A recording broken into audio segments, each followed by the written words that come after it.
SwayamPrabha. Digital India. Educated India.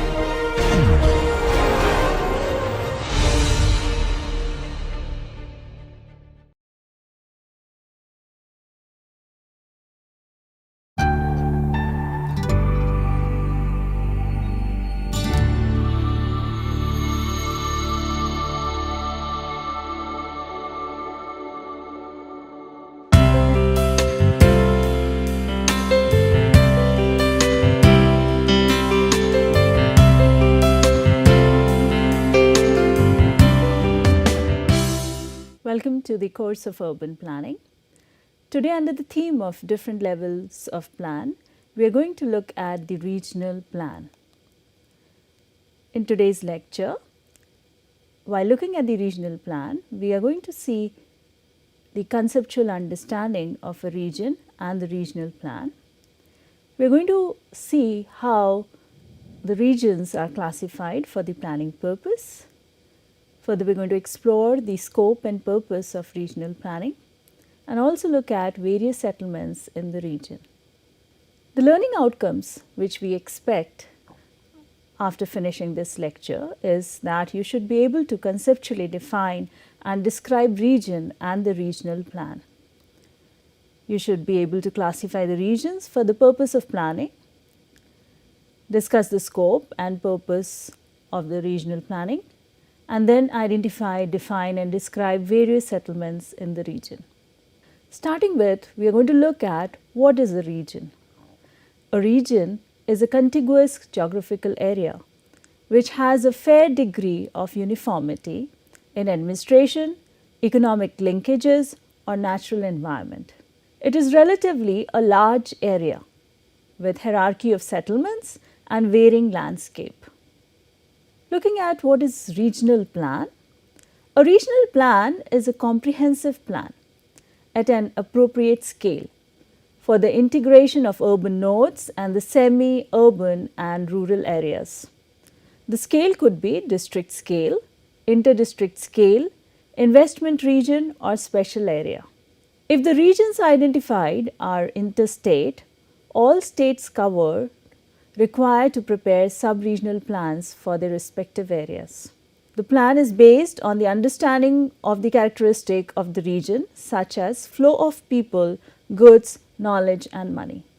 For the purpose of planning, the regions are classified under three heads as per the URDPFI guidelines. The first one is administrative region, second, investment region, third, special region. Administrative regions can be district regions or metropolitan regions as per the recommendation of the 73rd and 74th Constitutional Amendment Act.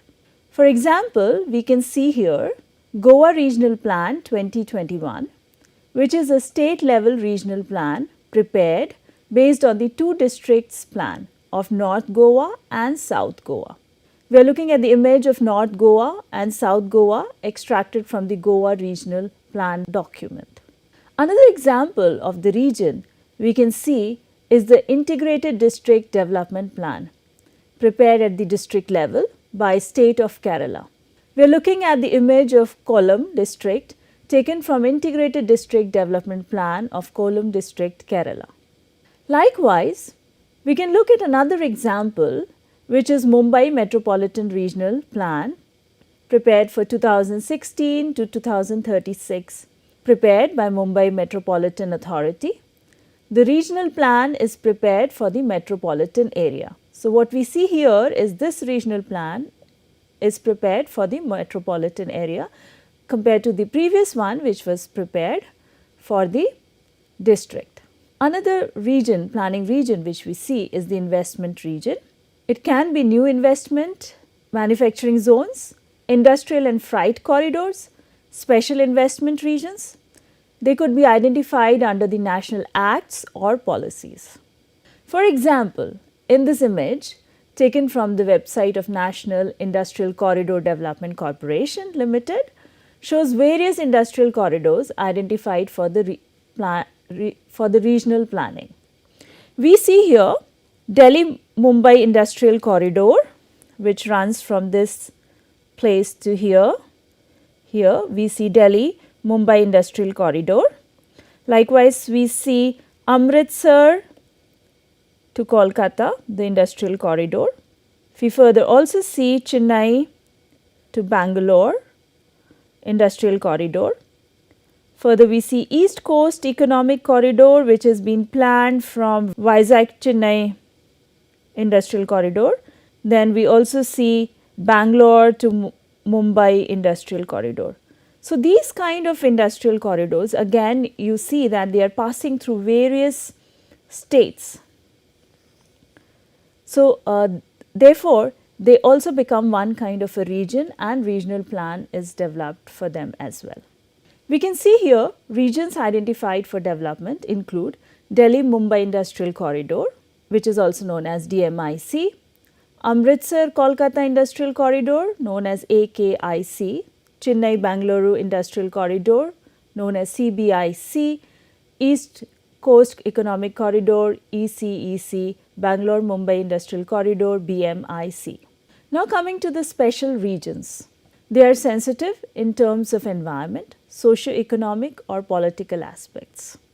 We see here the example of eco-sensitive zone around Kangar Valley National Park, which is located in district of Bastar in Chhattisgarh. We can see this region here, which is again very specific sensitive zone, which is identified based on the environment. Likewise, we see Rajaji National Park here, the boundary is shown here, which is again specially identified area based on the environmental consideration. So, this is the way the sensitive zones are identified.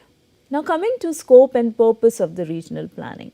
The core purpose of regional planning is to identify the region and regional resources for development of settlement plan, both for the urban and the rural area, to be prepared and regulated by District Planning Committee, which is also abbreviated as DPC. Regional planning in this country has evolved through years of post-independence. The most important regional planning are the district planning, metropolitan planning, watershed management and special area development. Considering the importance of regional planning at the district level and with the view to integrate the urban and regional development, the District Planning Committee and Metropolitan Planning Committee were created through 73rd and 74th Constitutional Amendment Act. It is argued that regional planning will lead to sustainability. The regional planning will allow efficient use of resources such as water, mineral, forest, land and culture. So, these resources will be used efficiently if we plan the region in a very comprehensive manner. It will offer opportunities for balanced and equitable spatial and economic development in all parts of the region. It is also argued that it will allow optimization of regional multimodal mobility and transit-oriented development, which is also abbreviated as TOD. Regional planning approach is also supported for the reasons that it is believed to alleviating urban poverty, minimizing urban sprawl, addressing migration, allowing efficient response and preparedness to disasters such as flood, landslide, subsidence, fire and earthquake. It also helps in minimizing the regional disparities. We now look at various settlements in the region. Every region has a special structure depending upon its settlement levels and types. Some of the identified settlements types by the URDPFI guidelines are as follows: nodal center, counter magnets, satellite towns, priority towns, growth centers or points, peri-urban areas, urban agglomeration, outgrowth and spatial priority urban regions, which is also abbreviated as SPURs. Nodal center are the growth nodes around which there are active and intensive flow. Nodal center could be the highest in the order of the settlement in the region. They could be unipolar like metropolitan city, bipolar, twin cities or multipolar structure. Countermagnets are the potential and growing subnodal centers located out of the direct functional linked areas of the nodal center region. The prime purpose of magnet is to prevent undesirable concentration of growth impulses in the nodal centers and to disperse the same to countermagnet for more balanced development of the region. The countermagnet areas may play two distinct roles. First, as interceptors of migratory flows into the nodal center. Second, as regional growth centers, this would allow to achieve a balanced pattern of urbanization in the region over a period of time. For example, the NCR Planning Board. Under the NCR Planning Board Act 1985, Section 8 F, have selected the countermagnet outside the NCR based on its location, population and potential for growth in consultation with the state government. This was done to achieve the objective of the regional plan. There are currently 9 countermagnet areas identified to NCR. We can see Hisar and Ambala in Haryana, Bareilly and Kanpur in Uttar Pradesh, Kota and Jaipur in Rajasthan. We can see Patiala in Punjab, Gwalior in Madhya Pradesh and Dehradun in Uttarakhand. So, these magnets allow the diversion of population away from the NCR region. Now, we look at the satellite towns.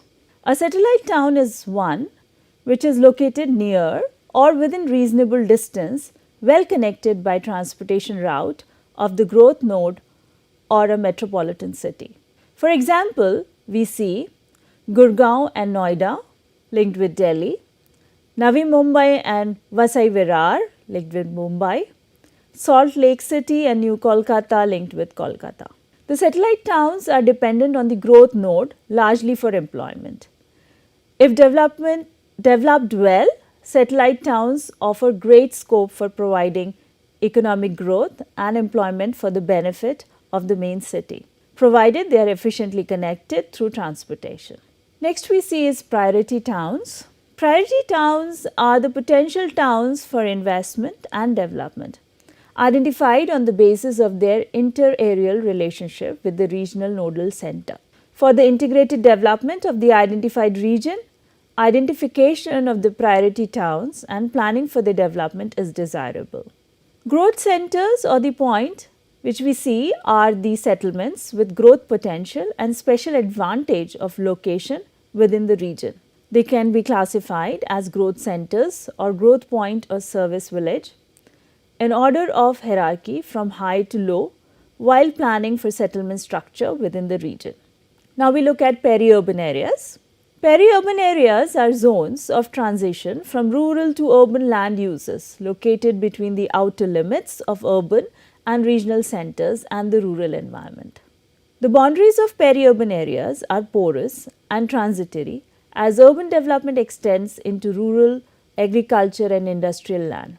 Peri-urban areas might include valuable protected areas, forested hills, preserved woodlands, prime agricultural lands and important wetlands which may require conservation. Peri-urban areas, if planned properly, can provide essential life support service for the urban residents. Now we look at urban agglomeration. As per the census of India 2011, it defines an urban agglomeration as a continuous urban spread constituting a town and its adjoining outgrowths, or two or more physically contiguous towns together with or without outgrowths of such towns. An urban agglomeration must consist of at least a statutory town and its population, meaning all the constituents put together, should not be less than 20,000.